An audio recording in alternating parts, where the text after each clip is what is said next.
Hey, good morning. I'd like to welcome you again. I'm Charlie, and welcome the people who are joining us online. Really glad that you are with us today. I'm Charlie, the lead pastor, and we are finishing our series in Proverbs today.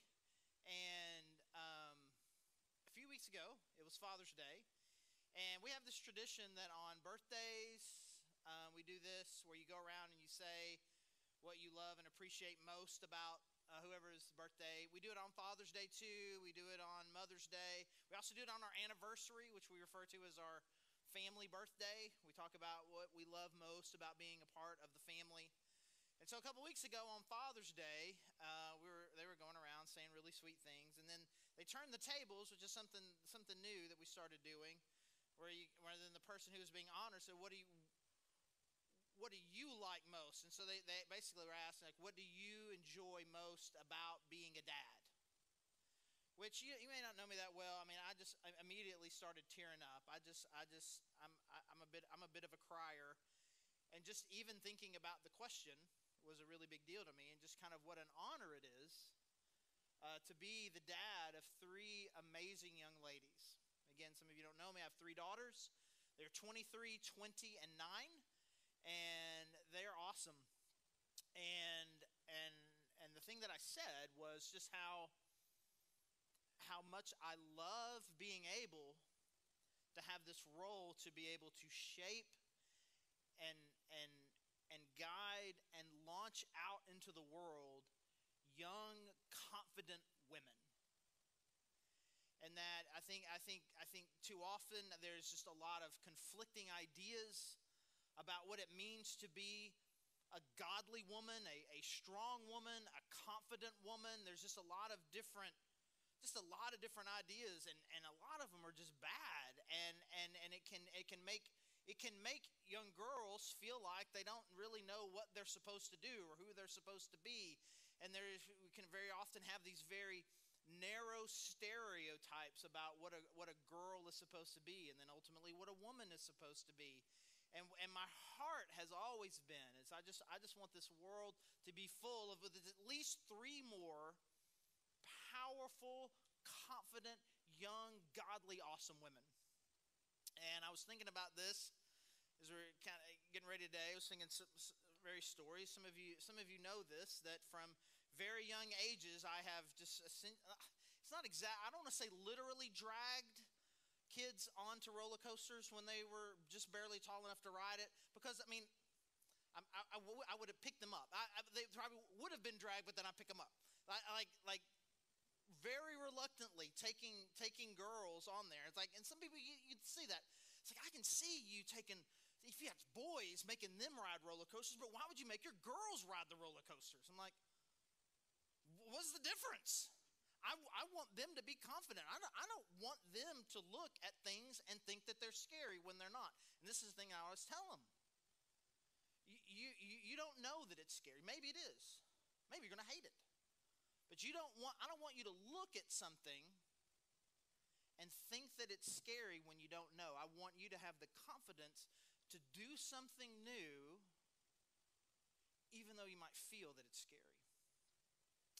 And for several years, I coached both of my older two daughters in basketball. I was their basketball coach. Again, something you can know about me is that I love basketball. So I was coach, and I'm telling you, there's very few things. I feel if one could make a career out of this, I feel like I could have made a career out of coaching 3rd and 4th grade girls basketball. I feel like I was really, really good at it. And there was this thing that we do. So we'd start in 1st grade, and every year, first practice, I would sit down and be my daughter and some girls I didn't know. I was like, hey, listen, have you ever been like at recess or something, or playing, and you're trying to play basketball, and boys say, girls can't play basketball? You ever heard them say that? Yeah. I was like, ugh. And they think that you're scared of the ball and that you can't play. Like, yeah. I was like, this is what we're going to do. We're going to show all those boys that girls are tough. And I would just give them, and pick your worst sports movie, right? And I'm giving that coach's speech to kind of fire them up, to kind of place in them this idea that you shouldn't feel limited. Don't feel scared. And I had this rebounding drill that we would do. It It was essentially, it was madness. I would stand with the ball and just throw it at the goal, and it was everybody against everybody. And first person to get 3 rebounds wins. And we never once finished this drill because every time it would end with somebody crying. Someone would take a basketball to the face. Somebody in their zeal to win would just wipe out another kid. And I swear to you, I did it every week. I mean, it did not matter. I mean, because there was just this sense, and you think, bro, now you're psycho, and I don't want to hear the rest of your message. But it's like, it was really important to me, not just with my girls, but with all of these girls. I don't want there to be anything in their head that they feel like limits them. I don't want timidity or fear to hold them back from having an opportunity that they feel like they can take. There's so much out there that can make them feel limited. And so many stereotypes out there that limit. I never wanted that. And now you enter church world. And if the world is confusing about what a woman is supposed to be, about what a girl is supposed to be, and how a girl grows up to be a confident woman, and what the ideal role model is, I don't know, honestly. I mean, this is someone who has dedicated their career and really their life, their passion to leading churches. I don't know that we help a whole lot in really providing these sorts of encouragements. I think way too often we have failed. And again, there's a parallel message to get about the same way that we are failing, I think, young boys and young men. But I think that we have failed, and there's a passage, to kind of tie all this back to Proverbs. This is the last chapter. It is the last passage of Proverbs, Proverbs chapter 31. And we have this passage in Proverbs 31 that if you were to Google Proverbs 31, the first thing you're going to get is really not necessarily like Bible, like the Bible passage, but just the almost infinite number of women's ministries out there in the world named themselves Proverbs 31. Everything's Proverbs 31, Proverbs 31, Proverbs 31. Because there's this passage that talks about this ideal woman and what an ideal woman is and what an ideal woman can be. And even still, even though this passage exists, and God has had his say, and I think a very powerful statement to make, I still think that even with God weighing in, there's something even about this passage that kind of unsettles us. And I think way too often we try to take this passage and make it fit into our ideas about what we've already thought like the ideal woman is. But I believe that God has some powerful words here for us today. This is a relatively long passage, so bear with me here. It starts in Proverbs chapter 31, starting in verse 10. And this passage is going to be talking about women primarily in the context of being a part of a family. But I do not want anybody here who, as of yet, their family really it's just me. That I think that there are still powerful truths, even though a lot of this is relative to other members of her immediate family. Proverbs 31, verse 10. A wife of noble character who can find? She is worth far more than rubies. Her husband has full confidence in her and lacks nothing of value. She brings him good, not harm, all the days of her life. She selects wool and flax and works with eager hands. She is like the merchant ships bringing her food from afar. She gets up while it is still night, and she provides food for her family and provides for her female servants. She considers a field and buys it. Out of her earnings, she plants a vineyard. She sets about her work vigorously. Her arms are strong for her tasks. She sees that her trading is profitable, and her lamp does not go out at night. In her hand, she holds the distaff and grasps the spindle with her fingers. She opens her arms to the poor and extends her hands to the needy. When it snows, she has no fear for her household, for all of them are clothed in scarlet. She makes coverings for her bed. She is clothed in fine linen and purple. Her husband is respected at the city gate, where he takes his seat among the elders of the land. She makes linen garments and sells them, and supplies the merchants with sashes. She is clothed with strength and dignity. She can laugh at the days to come. She speaks with wisdom, and faithful instruction is on her tongue. She watches over the affairs of her household and does not eat the bread of idleness. Her children arise and call her blessed, her husband also, and he praises her. Many women do noble things, but you surpass them all. Charm is deceptive and beauty is fleeting, but a woman who fears the Lord is to be praised. Honor her for all that her hands have done, and let her works bring her praise at the city gate. So we're going to look at kind of three big picture ideas, I think, that come from this passage, and I think all of them relate to either maybe some misunderstandings that we have of this passage, or maybe just some misunderstandings that we have about the role and the strength that God has given to women and the role that he wants them to play. And the first one is this, is that the scope of women's leadership and influence is significant. If you look at the description of what this woman is doing and what she is accomplishing, it really is a little bit overwhelming. And we're going to talk about that here in a few minutes, how this passage could just be a little bit overwhelming. But before we get to that, I just want us to take a moment and just think about everything that this woman, this ideal woman, or this picture that Proverbs is painting here, that the scope of what she is able to do is significant. If I said to you, what do you imagine Old Testament women, what do you feel like their role was? And I think in your brain, you would start to think 1950s sitcom mom, but without the technology. Right? That's what it is. And so she has to do, she makes sure the home, everything's good, and the kids are good, and there's always food, and then she's making sure the husband has everything she wants. She just has to work a little bit harder because she doesn't have the electricity and things. But the scope of what she's doing is way more significant than that. I mean, all of that is in there.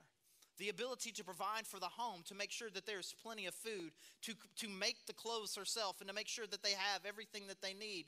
But there's a lot of other things in there too, about looking at a piece of land and thinking, you know what, I think we need that piece of land. And then she goes and buys the land. She does. She goes and buys the land.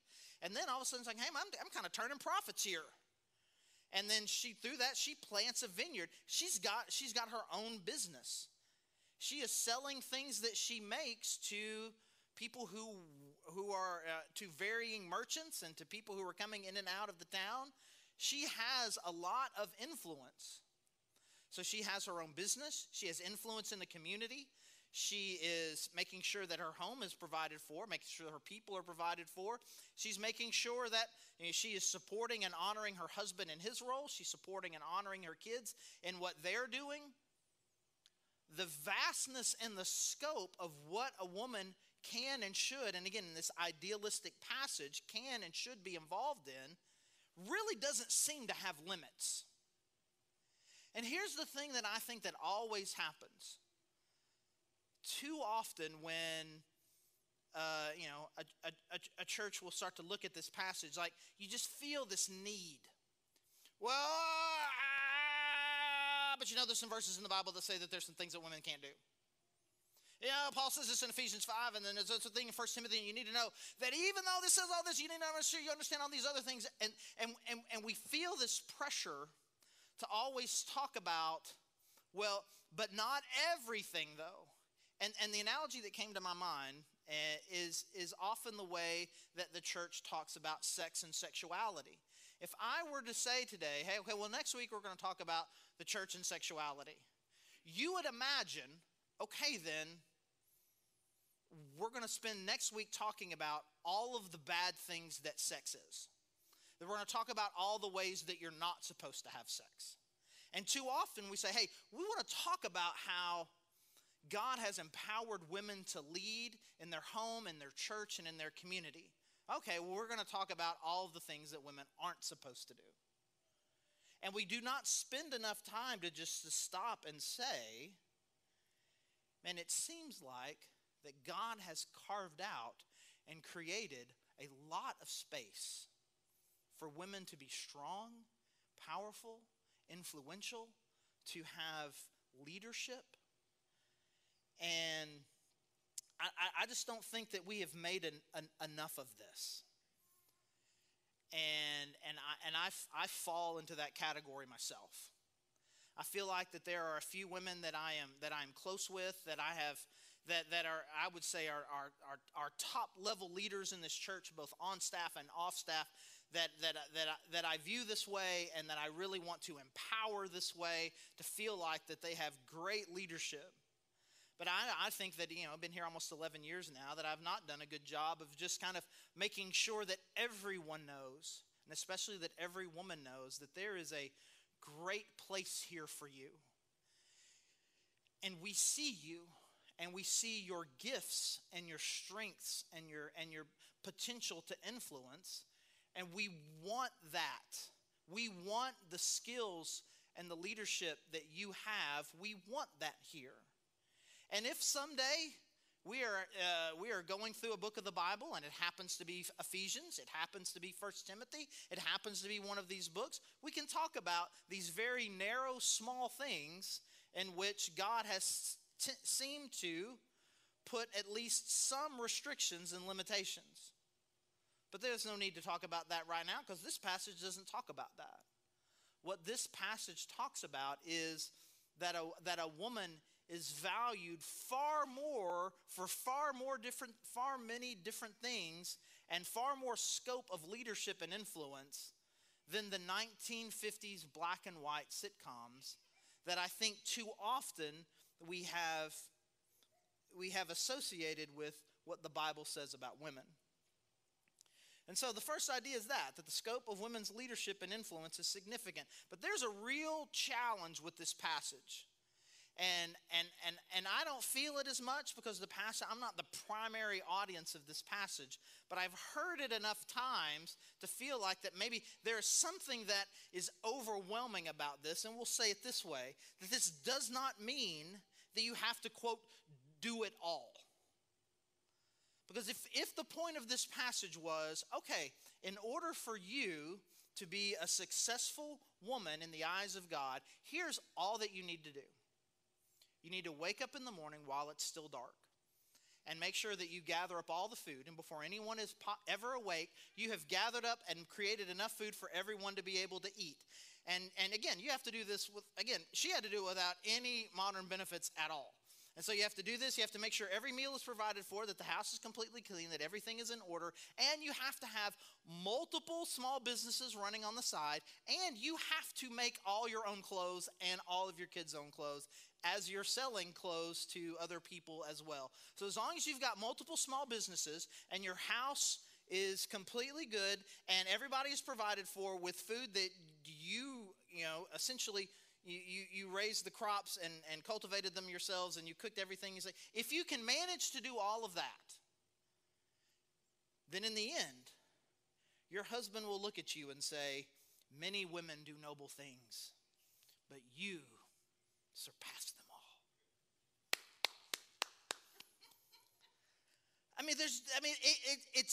It's too much. And this is where it's important for you to know that this passage is an acronym. We don't know it because it wasn't written in English, but essentially in the Hebrew alphabet, the first letter of each one of these verses starts with a different letter of the Hebrew alphabet, and kind of works it all the way through from what we would call A to Z. And so it's not describing, essentially saying, in order to be a good woman, you have to do all of these things. These are just things that are true of great women. And the idea of it is, I think, is to not limit. Let's just put it all out there. Let's just put it all out there. It would be stunning to me that even if in this day that there was anybody who could actually successfully execute everything that is described here. And too often there is that societal pressure that in order to be a successful woman, you have to essentially have 2 full-time plus jobs. I have to be crushing it in some job, and at the same time be a full-time mom and a full-time cook and. And if I'm not, I'm failing somebody somewhere. And if this doesn't apply to you, that's great. But there are enough people that this applies to that I just want to make sure that we all understand that. Because personally, I have seen the two most important women in my life, I've seen them battle this. My mom was essentially a full-time stay-at-home mom for, all the way up until I was 14, 15 years old. So my brother was 6 years, so about essentially 20 years. And the way that she talked and the way that she described, I could tell that she felt like she wasn't good enough. That there was this calling that she had out there, that she could be doing more than being a mom. She was never resentful. She was always a great mom. And I stand up here today and bless and praise her for the sacrifice that she made. But I could tell at times in her that she felt like that there was something missing. And so then she did. When I went to high school, she got a full-time job. And I could tell that then as she switched, that the guilt just transferred. That now she wasn't being mom enough for me. Which I tried to say this in the most delicate way possible. Like, I'm 16. I'm more than the less momming that's going on here, the better off it's going to be. And plus we had more money than we'd had before. So I was 100% on board with this, but it didn't matter that my dad was 100% on board. It didn't matter that I was 100% on board. She still felt it. And I've seen this in different degrees. I've seen it in my wife who feels like she's got, you got 14 hours in a day and 20 hours of things that could be done. And she does about, I would say in 14 hours, most days she accomplishes about 16 hours worth of stuff. But 16 still ain't 20. And it can be very stressful to think about the things that haven't been done. And I want you to hear that God has carved out a specific role and path for you. He has given you certain strengths. And He wants you to use them. And if that means that you have to accommodate or do something different to make these other things happen, I'm gonna make my primary focus at home, and so we're gonna be limited financially. Great. I'm going to focus, because of the season, I need to focus more out here. Then I'm going to make sure, I'm still going to make sure that this is taken care of too. And you, either if you're by yourself or you with a team with your husband and with your family, you're saying, hey, it's impossible. This Proverbs 31 thing, by and large, is impossible. But I can be who God has called me to be in this season. And so I encourage you to do the best you can to release the guilt. And hopefully the men in your life are affirming you in that. You come up with a plan about what is best for you and your family in this season, and then you make it work. And so I don't want you, for the first point, I don't want you to feel limited. I don't want you to feel limited by what we think the Bible says, when really it's what 1950 sitcoms say. But at the same time, I don't want you to feel this pressure that an unreasonable idea of perfection is the only way to feel successful. And then finally, these last few verses, verse 30, last few verses of this passage, just kind of go back to them here in verse 30. It says, charm is deceptive and beauty is fleeting, but a woman who fears the Lord is to be praised. Honor her for all that her hands have done, and let her works bring her praise at the city gate. Ultimately, we kind of end up in the same place that this whole passage started, this whole book started, where he eventually says that the fear of the Lord is where wisdom begins. This is where he said it in Proverbs chapter 1. And here at the end, he says a little different. That is the fear of the Lord. A woman who fears the Lord is to be praised. So the fear of the Lord is the beginning of wisdom. We begin with that in Proverbs chapter 1, and we end with that here in this description of what a great woman is and what a great woman can be. And also, if we go back to this verse, there's some bad ways to teach this verse, and I want to make sure that we're hearing it the best possible way. Charm is deceptive and beauty is fleeting, but a woman who fears the Lord is to be praised. So what he's saying here is, sometimes you can try to be charming, but sometimes charming is deceit, and you can focus on beauty, but beauty, it comes and goes. And so too often, the way that this can be taught, or maybe the way that we hear it, is it can be a little bit insulting to women. Well, you know how you women be. Y'all be with your talking and trying to deceive guys and all this stuff, and you're all pretty there with your makeup, and you think that you're all trying, if you can charm guys and if you can be all pretty, that's what makes you great. That ain't what makes you great, woman. And you think, I've never been to a church where I've heard that. And I hope that you haven't.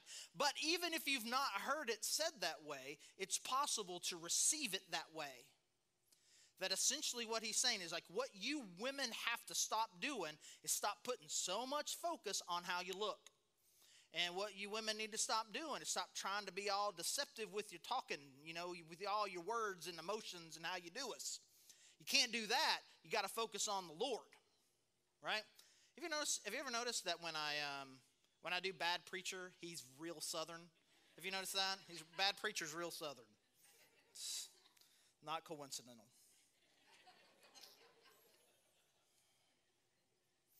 But the idea of really what he's trying to say is don't let anybody determine that is your worth. Obviously the message is you shouldn't view yourself that way too. But it's really less about something bad that you're doing, and really is, we want to make sure that when you think about it, when you allow yourself to be assessed, when you assess yourself, when other people talk about you, it's not just on beauty. It's not just on how charming you are with your words. It's the same for you that it is for all of us. Proverbs chapter 1. It begins with a healthy understanding of the prominence of the God of the universe in your life. A healthy fear of the Lord. And then that fear of the Lord is where wisdom begins.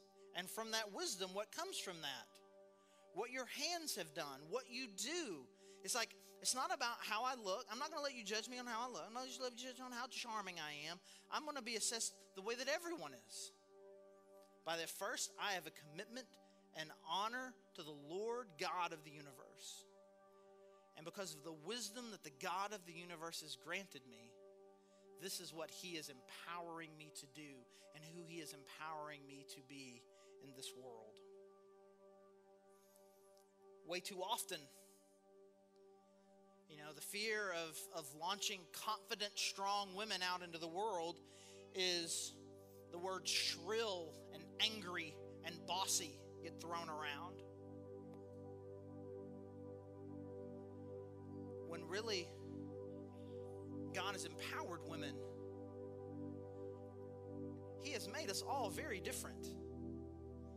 Again, this is a subject for a different day. Men and women are very different. And God has uniquely equipped us with different hormones and different hormone levels and different body parts and different ways of thinking very often. It's two different types of people. And God wants you to take what God has given you to do and be someone great. Nothing secondary, nothing second class. And not allow the world to judge you for just, you just don't quite fit my mold. You don't quite fit this mold. You don't quite fit what I think God says women should be, or what we think as a society say women are supposed to be. God paints this beautiful picture of all of these opportunities that women have to show honor to their family, to show honor to God, to accomplish great things in their community. The generosity that this woman shows to the poor, the influence that she has. But as with everyone, and we'll end it here, we'll end our whole book this way, it all begins with each and every one of us with a real fear of the Lord, a real powerful understanding that it is God first that determines who I am. I don't determine who I am. The society doesn't determine who I am. The world doesn't determine who I am. God does. And when I begin there, man or woman, young or old, single or married, when I begin there, then I'm going to trust in who God made me to be. That's where wisdom begins, and that's where life begins.